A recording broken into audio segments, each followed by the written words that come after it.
పవన్ కళ్యాణ్కు విజయవంతంగా శస్త్రచికిత్స, ప్రస్తుతం నిలకడగా ఉన్న జనసేనాని ఆరోగ్యం.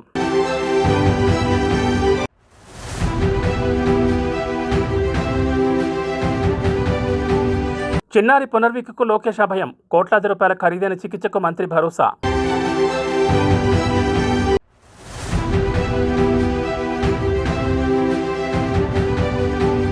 మోదీపై సంజయ్ రౌత్ ఫైర్, విపక్షాలను గౌరవించడం, నెహ్రూ ఇందిరను చూసి నేర్చుకోవాలని హితవు.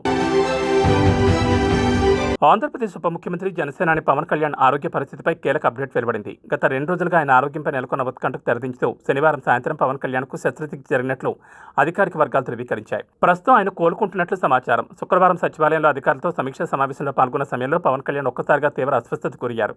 కొద్ది నెలలుగా ఆయన వెన్నునొప్పి మరియు శ్వాసకోశ ఇబ్బందులతో సతమతమవుతున్నట్టు తెలుస్తోంది. వెంటనే అప్రమత్తమైన సిబ్బంది ఆయనను హైదరాబాద్లోని అపోలో ఆసుపత్రికి తరలించారు. అక్కడ వైద్యులు నిర్వహించిన ఎంఆర్ఐ మరియు ఇతర పరీక్షల అనంతరం ఈఎన్టీ విభాగం వైద్యులు చిన్నపాటి శస్త్రచికిత్స అవసరమని నిర్ణయించి శనివారం సాయంత్రం ఆపరేషన్ పూర్తి చేశారు. శస్త్రచికిత్స విజయవంతమైందని, పవన్ కళ్యాణ్ ఆరోగ్యం ప్రస్తుతం నిలకడగా ఉందని వైద్యులు వెల్లడించారు. ఈ వార్త తెలియగానే ప్రధాని నరేంద్ర మోడీ స్వయంగా పవన్కు ఫోన్ చేసి పరామర్శించారు. ఆయన ధైర్యవంతుడని, త్వరగా కోలుకోవాలని ఆకాంక్షించారు. అటు ముఖ్యమంత్రి చంద్రబాబు నాయుడు, మంత్రి లోకేష్ కూడా సోషల్ మీడియా వేదికగా పవన్ అన్న సంపూర్ణ ఆరోగ్యంతో తిరిగి రావాలని కోరుకుంటూ పోస్టులు చేశారు. వైద్యుల సూచన మేరకు పవన్ కళ్యాణ్ మరో వారం నుంచి 10 రోజుల పాటు పూర్తి విశ్రాంతి తీసుకోవాల్సి ఉంటుంది. అప్పటి వరకు ఆయన తన అధికారిక కార్యక్రమాలన్నింటినీ రద్దు చేసుకున్నారు. ఆయన వెంట భార్య అన్నా లెజినోవా మరియు కుటుంబ సభ్యులు ఉన్నారని, అభిమానులు ఎవరూ ఆందోళన చెందాల్సిన పని లేదని జనసేన పార్టీ వర్గాలు ప్రకటన చేశాయి.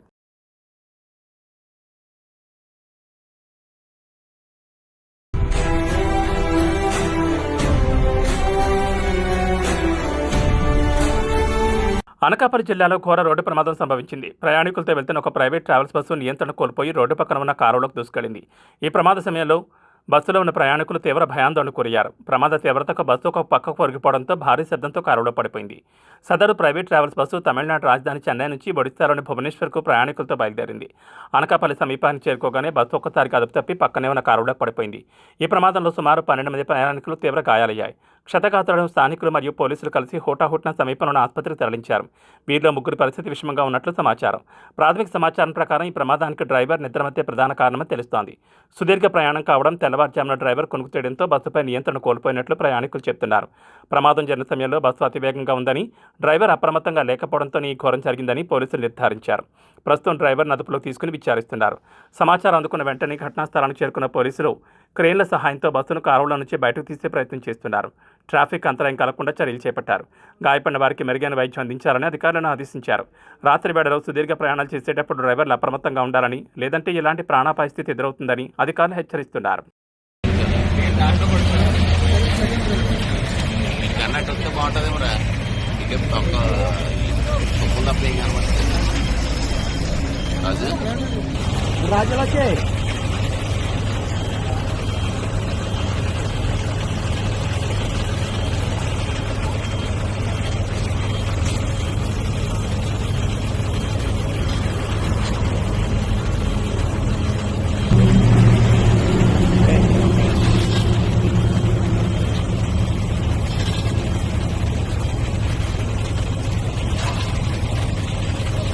రాజకీయాల్లో బిజీగా ఉంటూనే సామాన్యుల కష్టాలకు స్పందిస్తూ తన ఉదార్థం చాటుకున్నారు రాష్ట్ర విద్యా ఐటీ శాఖ మంత్రి నారా లోకేష్. అరుదైన మరియు అత్యంత ఖరీదైన చికిత్స అవసరమయ్యే SMA టైప్ 1 వ్యాధితో పోరాడుతున్న చిన్నారి పునర్విక్ జీవితంలో లోకేష్ ఆశాకరణంగా నిలిచారు. ఆ చిన్నారి ప్రాణాలను కాపాడేందుకు తాను ఉన్నానంటూ భరోసా ఇచ్చారు. నిస్సహాయ స్థితిలో ఉన్న తల్లిదండ్రుల గోడును లోకేష్ ఆలకించారు. వెన్నెముక, కండరాల క్షీణత అనే అరుదైన వ్యాధితో బాధపడుతున్న పునర్విక్ చికిత్సకు కోట్లాది రూపాయలు ఖర్చవుతుంది. అంత పెద్ద మొత్తాన్ని సమకూర్చలేక తమ బిడ్డను కాపాడుకోలేమా అని కుమిలిపోతున్న ఆ కుటుంబం సోషల్ మీడియా వేదికగా లోకేష్ను ఆశ్రయించింది. దీనిపై తక్షణమే స్పందించిన మంత్రి ఆ కుటుంబానికి ధైర్యం చెప్పారు. చిన్నారి వైద్యానికి అవసరమైన ఖరీదైన ఇంజెక్షన్ మరియు మెరుగైన వైద్య సదుపాయాల కోసం లోకేష్ చొరవ తీసుకున్నారు. సంబంధిత అధికారులతో మాట్లాడి ఆ బాలుడికి అవసరమైన చికిత్స సత్వరమే అందేలా చర్యలు చేపట్టారు. కేవలం మంత్రిగానే కాకుండా ఒక తండ్రిగా బిడ్డపడుతున్న వేదనను అర్థం చేసుకుని పునర్విక్ కోలుకునే వరకు అండగా ఉంటారని మాట ఇచ్చారు. గతంలో కూడా అనేక మంది చిన్నారుల ప్రాణాలు కాపాడిన చరిత్ర ఉన్న లోకేష్ ఇప్పుడు పునర్విక్ విషయంలోనూ అదే మానవత్వం చాటుకున్నారు. లోకేష్ స్పందన పట్ల ఆ కుటుంబం కన్నీటి పర్యంతమవుతూ కృతజ్ఞతలు తెలిపింది. ఈ వార్త సోషల్ మీడియాలో వైరల్ అవ్వడంతో లోకేష్ అన్న యు ఆర్ గ్రేట్ అంటూ నెటిజన్లు ప్రశంసల వర్షం కురిపిస్తున్నారు. ఒక నిరుపేద కుటుంబానికి కొండంత అండగా నిలబడడం నిజమైన నాయకత్వ లక్షణమని పలువురు కొనియాడుతున్నారు. పునర్విక్ త్వరగా కోలుకోవాలని అందరూ ఆకాంక్షిస్తున్నారు.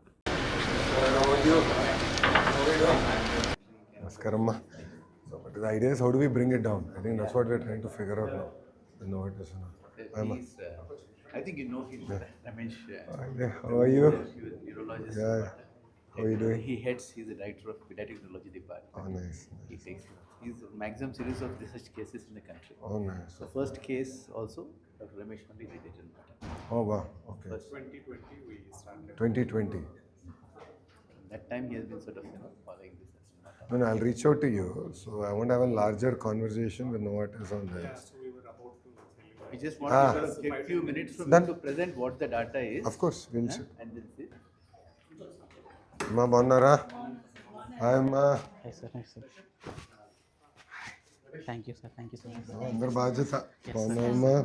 ఆరోగ్యం ఎలా ఉంది? బాగున్నావమ్మా? బాగున్నాను sir. Thank you so much. ఏం కంగారు పడట్లేదా? హ్యాపీ. ఆ రోజు ఏడ్చారు మీరు ఎత్తుకున్నా కూడా ఇప్పుడే. హాయ్. ఎస్. ఎప్పుడు ఒంటరిగా ఉండి సడన్గా ఇంతమందిని చూసే లోపు తను ఏం all good. Thank you sir, thank you so much sir. అవును, ప్రజలందరూ నిలబడ్డారమ్మా. Yes sir. సో మీరు ముందు అవును, 5 కోట్ల ఆంధ్రులు నిలబడ్డారు. మీరు ముందుకు వచ్చి చాలా హెల్ప్ చేస్తారు. అందరం కలిసికట్టుగా చేయగలిగితే ఎంత చేయొచ్చు అనే విధంగా అర్థమైంది. It helps in progress. There are nearly 200-300 families in I'm knowing the issue now more better. She has opened her eyes to the issue very well. ఏం లేదు నాన్న, ఏమైంది అందరు నీకు వస్తుంది. ఇప్పుడు మనం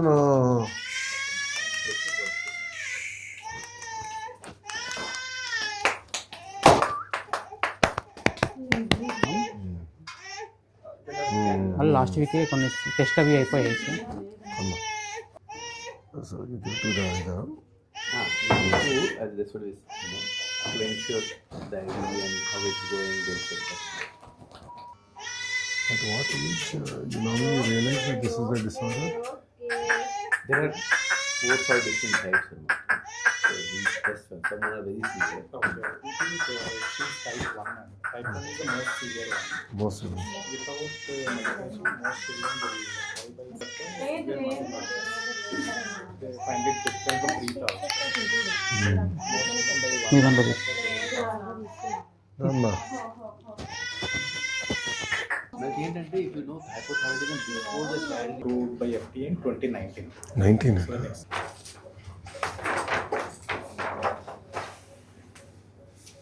Start by ఏనా జాగ్రత్త తల్లి. థ్యాంక్ యూ సార్, వస్తాను, జాగ్రత్త తీసుకుని నేను మళ్ళీ కలుస్తాను. ఓకే. అందరిని కలుస్తాం ప్రశాంత్. బాయ్ రా, బాయ్ నాన్న. జాగ్రత్త సురేష్, నేను టచ్లో ఉంటాను. జాగ్రత్త చూసుకో, నేను బీ ఇన్ టచ్. డాక్టర్ గారు కూడా ఇంకా రెగ్యులర్ చెకప్ చేయాలండి. 2 months ఇక్కడ 2 months రెగ్యులర్గా చెకప్ చేసుకుని మేము ఫాలోఅప్ చేస్తాము. అది అయిన తర్వాత మళ్ళీ థ్యాంక్ యూ జాగ్రత్త. చాలా ట్రై చేశాను సార్ మీ దగ్గర కూడా. జాగ్రత్త అమ్మా, ఉంటాను. Thank you sir, thank you so much.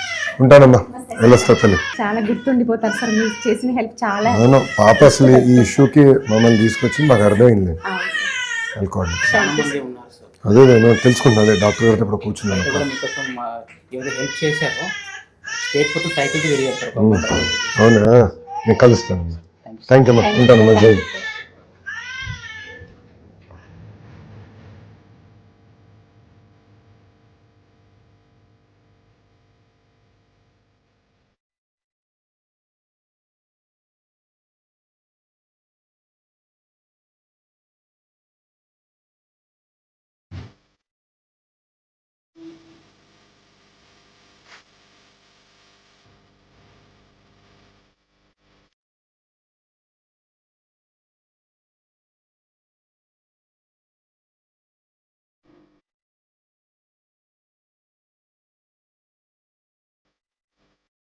Telangana రాజకీయాల్లో ఇప్పుడు అందరి దృష్టి రాజభవన్పైనే ఉంది. రాష్ట్ర మైనార్టీ సంక్షేమ శాఖ మంత్రి మొహమ్మద్ అజారుద్దీన్ మంత్రి పదవి ఇప్పుడు డైలమాలో పడింది.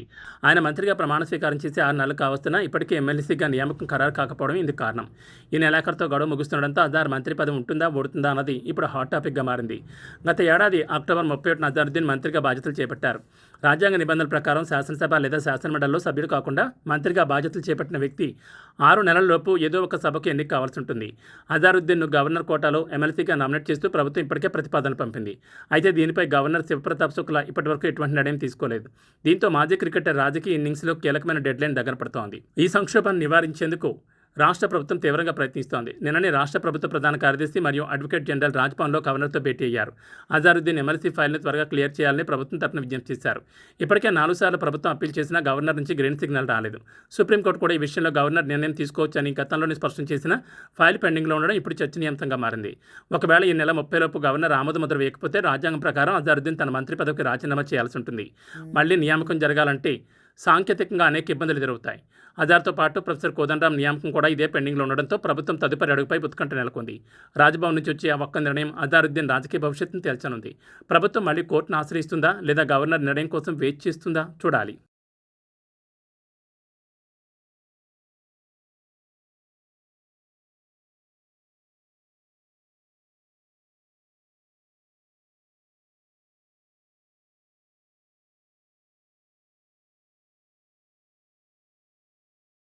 తెలంగాణ రాజకీయాల్లో మరో భారీ ప్రకంపన మొదలైంది. రేపు జగిత్యాల జిల్లా కేంద్రంలో భారత రాష్ట్ర సమితి భారీ బహిరంగ సభకు సిద్ధమైంది. గులాబీ దళపతి కేసీఆర్ ఈ సభ ద్వారా తన పొలిటికల్ శంఖారావాన్ని పూరించబోతున్నారు. రాష్ట్ర వ్యాప్తంగా అందరి కళ్ళు ఇప్పుడు జగిత్యాల వైపే ఉన్నాయి. ఈ సభలో ప్రధాన ఆకర్షణ సీనియర్ కాంగ్రెస్ నేత మాజీ మంత్రి టి జీవన్ రెడ్డి బీఆర్ఎస్ తీర్థం పుచ్చుకోవడం. దశాబ్దాలుగా కాంగ్రెస్కి వెన్నెముకగా ఉన్న జీవన్ రెడ్డి కేసీఆర్ ఆహ్వానం మేరకు తన అనుచరగానంతో కలిసి గులాబీ కండువా కప్పుకోనున్నారు. ఇప్పటికే కేసీఆర్ని ఎర్రబెల్లి ఫామ్ హౌస్లో కలిసి చర్చలు జరిపిన ఆయన రేపు వేలాది మంది కార్యకర్తల సమక్షంలో అధికారికంగా పార్టీలో చేరబోతున్నారు. ఇది అటు కాంగ్రెస్కు పెద్ద షాక్ అని, ఇటు ఉమ్మడి కరీంనగర్ జిల్లాలో బీఆర్ఎస్కు కొండంత బలాన్ని ఇస్తుందని రాజకీయ విశ్లేషకులు భావిస్తున్నారు. సభ కోసం జగిత్యాల పట్టణం మొత్తం గులాబీమయంగా మారింది. పట్టణంలోని ప్రధాన రహదారులు, చౌరస్తాలు కేసీఆర్, కేటీఆర్ మరియు జీవన్ రెడ్డి భారీ ఫ్లెక్సీలతో నిండిపోయాయి. సుమారు 1 లక్ష మందికి పైగా జనాన్ని సమీకరించడమే లక్ష్యంగా పార్టీ నేతలు కొప్పుల ఈశ్వర్, గంగుల కమలాకర్, ఎమ్మెల్యే సంజయ్ కుమార్ ఏర్పాట్లను పర్యవేక్షిస్తున్నారు. మోతే ప్రాంతంలో సుమారు 10 ఎకరాల విస్తీర్ణంలో భారీ స్టేజ్ మరియు గ్యాలరీలను సిద్ధం చేశారు. రేపటి సభలో కేసీఆర్ ఏం మాట్లాడబోతున్నారనేది ఇప్పుడు హాట్ టాపిక్. ప్రస్తుతం కాంగ్రెస్ ప్రభుత్వంపై ఆయన ఏ స్థాయిలో విమర్శలు గుప్పిస్తారు, రైతు రుణమాఫీ, రైతు భరోసా వంటి అంశాలపై ఆయన స్పందన ఎలా ఉంటుంది అనే దానిపై రాజకీయ వర్గాల్లో ఉత్కంఠ నెలకొంది. ఈ సభ ద్వారా బీఆర్ఎస్ తన పూర్వ వైభవం చాటుకోవాలని గట్టిగా ప్రయత్నిస్తోంది.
తెలంగాణ గగనతలానికి కొత్త రెక్కలు రాబోతున్నాయి. రాష్ట్ర సమగ్ర అభివృద్ధిని కాంక్షిస్తూ హైదరాబాద్తో పాటు ద్వితీయ శ్రేణి నగరాలకు విమాన సౌకర్యాన్ని కల్పించేందుకు ప్రభుత్వం వేగంగా అడుగులు వేస్తోంది.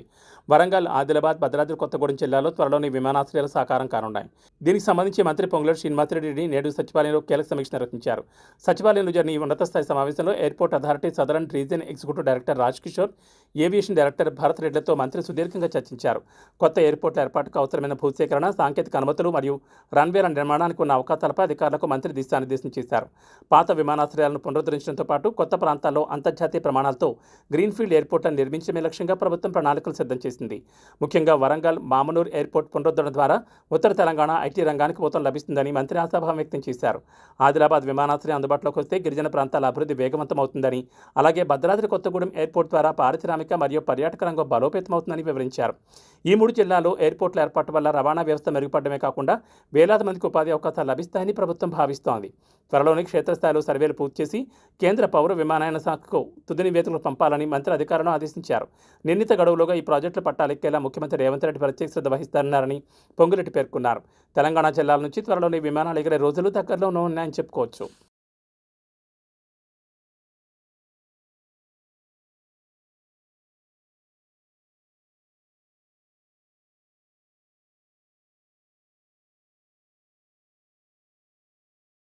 దేశ రాజకీయాల్లో మాటల యుద్ధం ముదిరి పాకాన పడింది. ప్రధానమంత్రి నరేంద్ర మోడీ లక్ష్యంగా శివసేన ఉద్ధవ్ ఠాక్రే వర్గం ఎంపీ సంజయ్ రౌత్ మరోసారి విరుచుకుపడ్డారు. ఈసారి ఆయన వాడిన పదజాలం రాజకీయ వర్గాల్లో పెనుదుమారం రేపుతోంది. విపక్షాలను విమర్శించడానికి దేశాన్ని వాడుకోవద్దని, గత ప్రధానం చూసి నేర్చుకోవాలని మోడీకి సంజయ్ రౌత్ స్ట్రాంగ్ వార్నింగ్ ఇచ్చారు. ముంబైలో జరిగిన మీడియా సమావేశంలో సంజయ్ రౌత్ మాట్లాడుతూ, ప్రధాని మోదీ మీరు జవహర్లాల్ నెహ్రూ, లాల్ బహదూర్ శాస్త్రి మరియు ఇందిరాగాంధీ వంటి గొప్ప నాయకులను చూసి నేర్చుకోవాలని వ్యాఖ్యానించారు. గత ప్రధానులు విపక్షాలను గౌరవించేవారని, దేశం అంటే కేవలం అధికారపక్షం మాత్రమే కాదని ఆయన గుర్తు చేశారు. విపక్షాలను అణచివేయడానికి లేదా విమర్శించడానికి ప్రభుత్వ యంత్రాంగాన్ని, దేశ ప్రతిష్టను వాడుకోవడం సరికాదని రౌత్ హితో పలికారు. అయితే ఈ విమర్శల్లో సంజయ్ రౌత్ వాడిన ఒక పదం ఇప్పుడు తీవ్ర చర్చకు దారితీసింది. మోడీని ఉద్దేశించి పప్పీలకే బాప్ అంటూ ఆయన చేసిన వ్యాఖ్యలు బీజేపీ శ్రేణుల్లో ఆగ్రహాన్ని కలిగిస్తున్నాయి. విపక్ష నేతలను కించపరిచేలా మాట్లాడడం ప్రధానికి అలవాటుగా మారిందని, అందుకే తాము కూడా అదే స్థాయిలో స్పందించాల్సి వస్తుందని రౌత్ సమర్థించుకున్నారు. రాజకీయాల్లో హుందాతనాన్ని మోడీ కోల్పోయారని ఆయన ఆరోపించారు. సంజయ్ రౌత్ వ్యాఖ్యలపై భారతీయ జనతా పార్టీ తీవ్రంగా స్పందించింది.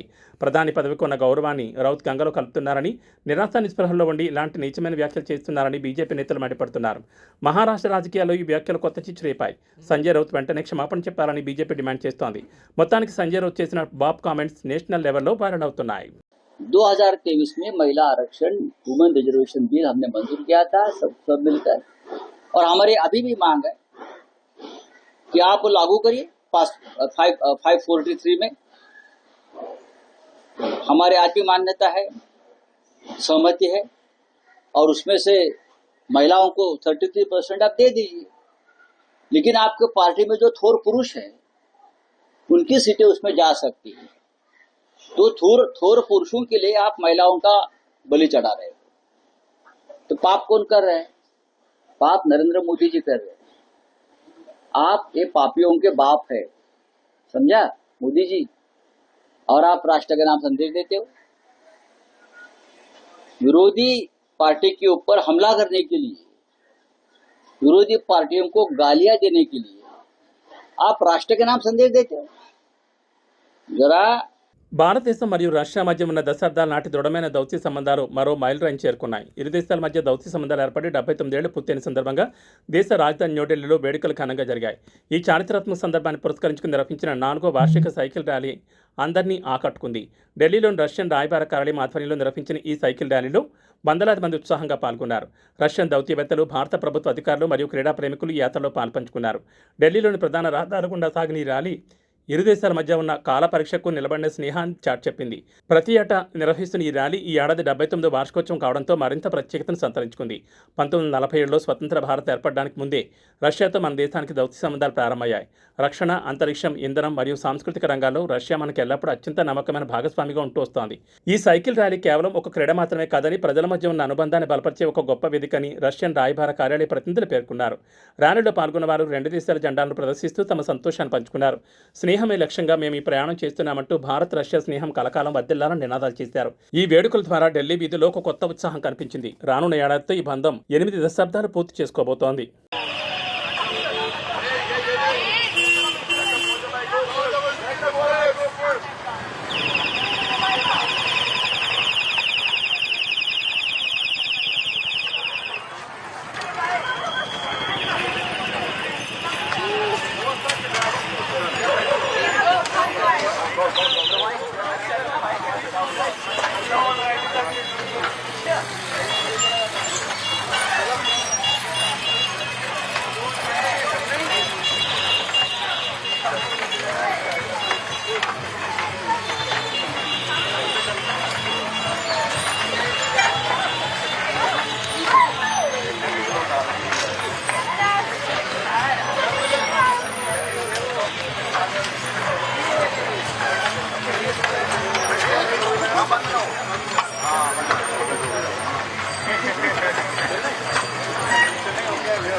దేశ రాజకీయాల్లో మరోసారి పెనుదుమారం మొదలైంది. మహిళా రిజర్వేషన్ బిల్లు లోక్సభలో వీగిపోవడంతో ప్రధాని నరేంద్ర మోడీ కాంగ్రెస్ కూటమిపై నిప్పులు చెరిగారు. దాదాపు 40 ఏళ్లుగా మహిళా హక్కులను కాంగ్రెస్ పార్టీ పెండింగ్లో పెట్టిందని, మహిళల ఆశయాలను ఆ పార్టీ భ్రూణహత్య చేసిందని ప్రధాని తీవ్రస్థాయిలో మండిపడ్డారు.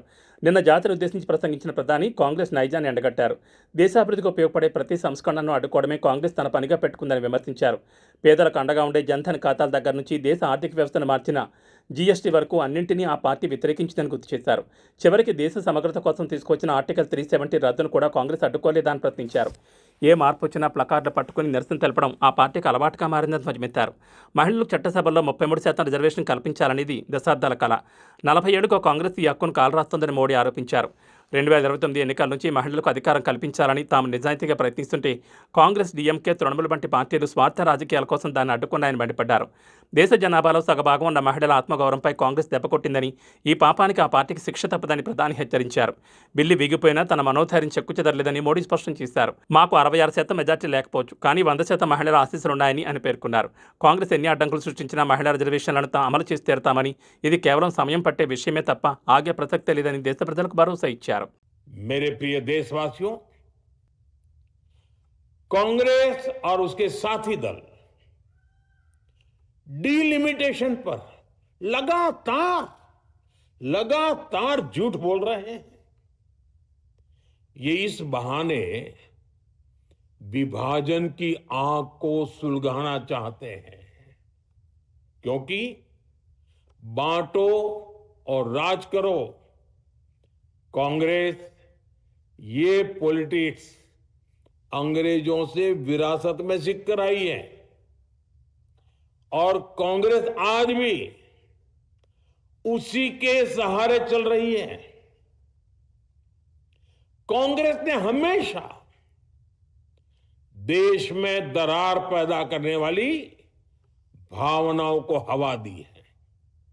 इसलिए ये झूठ फैलाया गया कि डीलिमिटेशन यानी परिसीमन से कुछ राज्यों को नुकसान होगा, जबकि सरकार ने पहले दिन से स्पष्ट किया है कि न किसी राज्य की भागीदारी का अनुपात बदलेगा, न किसी का रिप्रेजेंटेशन कम होगा, बल्कि सभी राज्यों की सीटें समान अनुपात में ही बढ़ेगी। फिर भी कांग्रेस తిరుమలగిరిలో భక్తజన సందోహంతో కిటకిటలాడుతున్నాయి. కలియుగ వైకుంఠనాథుడైన వెంకటేశ్వర స్వామిని దర్శించుకోవడానికి సామాన్య భక్తులతో పాటు ప్రముఖులు కూడా పెద్ద ఎత్తున తరలివస్తున్నారు. ఈ రోజు ఆదివారం కావడంతో తిరుమలలో రద్దీ మరింత పెరిగింది.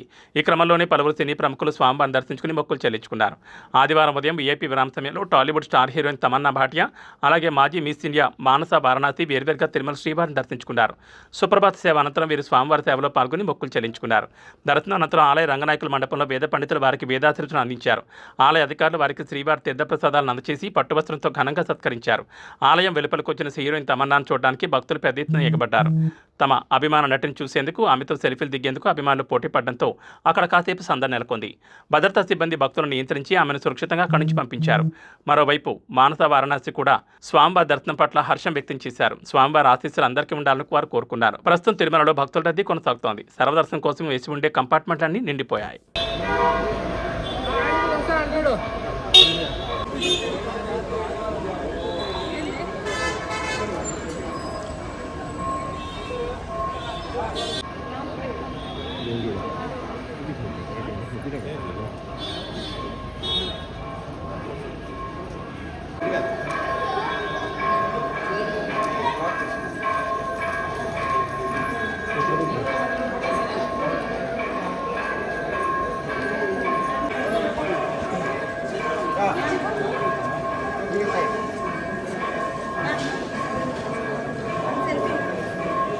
స్ట్రైట్ వచ్చాను